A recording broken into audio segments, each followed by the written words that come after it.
আজকে আমি verbal abuse নামক একটি অদ্ভুত অথচ সচরাচর হয়ে থাকে আমাদের সাথে এরকম একটা হোয়াইট কলার ক্রাইম নিয়ে কথা বলবো। ভার্বাল অ্যাবিউজটা আর কি যেটার বাংলা অর্থ দাঁড়ায় যে কথা দিয়ে কাউকে হেয় প্রতিপন্ন করা বা কাউকে আপত্তিকর বা মানহানিকর কোনো কথাবার্তা বলা।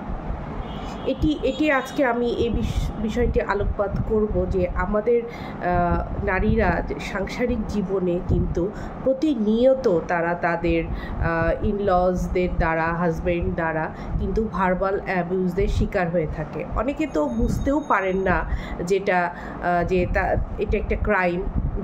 যিনি করছেন তিনিও আর কি বুঝতে পারেন না যে এটা একটা ক্রাইম, আর যে নারীটা ভিক্টিমাইজড হচ্ছেন তিনিও অনুধাবন করতে পারেন না যে তার বিরুদ্ধে একটি অন্যায় হচ্ছে।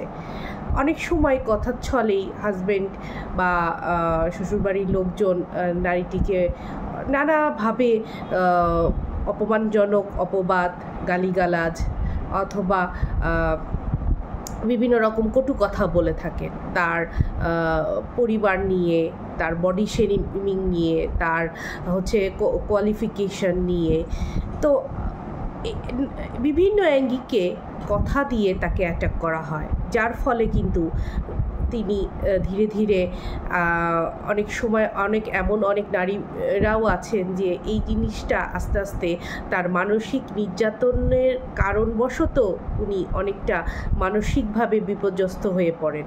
এবং আর কিছু কিছু নারীদের হয় কি, এটা গা সওয়া হয়ে যায়, কারণ প্রতিনিয়ত যখন উনি এই রকম একটা বিষয়ের মধ্যে দিয়ে বা পরিস্থিতির মধ্যে দিয়ে উনি যখন চান, তখন উনি ধরেই নেন যে এটাই স্বাভাবিক, আমাকে এটাই বলবে। কিন্তু আমি সেই সকল নারীদের উদ্দেশ্যে বলতে চাই, আপনি আপনার বিরুদ্ধে যখন কেউ সেটা যেই হোক, আপনার হাজবেন্ড হোক বা শ্বশুরবাড়ির লোকজন হোক, আপনার পরিবার, আপনার পিতামাতা বা আপনার কোনো কোয়ালিফিকেশান বা আপনি এটা পারে না সেটা পারে না, নানা রকমভাবে কটু কথা বা গালিগালাজ যখন করে, যেটা আপনার কাছে মনে হয় যে আপনার দোষ ত্রুটি না থাকা সত্ত্বেও বা আপনার কোনো অন্যায় না থাকা সত্ত্বেও আপনি এরকম একটা পরিস্থিতির মধ্যে দিয়ে যাচ্ছেন, আমি বলবো আপনি এটা শুরুতেই রুখে দাঁড়ান, এর প্রতিবাদ করুন।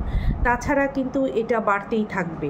আর এটা কিন্তু এক ধরনের মানসিক নির্যাতন। আর আমাদের নারী শিশু আইনে কিন্তু শুধু শারীরিক নির্যাতন না, মানসিক নির্যাতন হলেও কিন্তু এর আইনি প্রতিকার আছে। আর যারা এরকম প্রতিনিয়ত ঘরের বউকে বা স্ত্রীকে সবসময় হেয় প্রতিপন্ন করার উদ্দেশ্যে এরকম কথা বলেন, আমার মেসেজ হচ্ছে এগুলো থেকে বিরত থাকবেন। কারণ আপনি নিজেও বুঝছেন না আপনার একটা কথাই তাকে মানসিকভাবে সে নির্যাতিত হচ্ছে বা মানসিকভাবে বিপর্যস্ত হচ্ছে। আর একজনকে অসম্মান করা, একজন ব্যক্তিকে অসম্মান করা এবং তাকে হেয় প্রতিপন্ন করা কিন্তু অন্যায়। এবং আমাদের নারী নির্যাতন আইনেও কিন্তু এটি মানসিক নির্যাতনের ফলেও কিন্তু এই শাস্তির বিধান রয়েছে।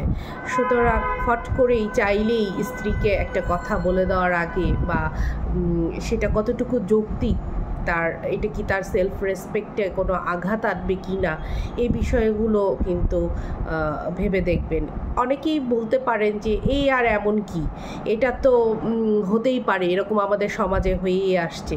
হ্যাঁ, এরকম হতেই পারে, এরকম সমাজে হয়ে আসছে বলে এটি সবসময় এই আধুনিকায়নের যুগেও যে এটা চলমান থাকতে হবে এটা তো কাম্য না, তাই না? সাধারণত দেখা যায় যে যেসব ক্রাইম আর কি শারীরিকভাবে আমরা যতক্ষণ না পর্যন্ত নিগৃহীত হই বা শারীরিকভাবে আমরা বা পাবলিকলি মানুষের কাছে মানহানিকর হিসেবে এক্সপোজ না হয়, ততক্ষণ পর্যন্ত আমরা ক্রাইম হিসেবে ধরি না।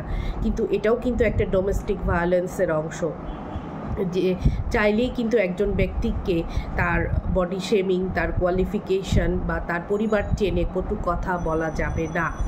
সুতরাং এইসব থেকে আর কি বিরত থাকবেন। আর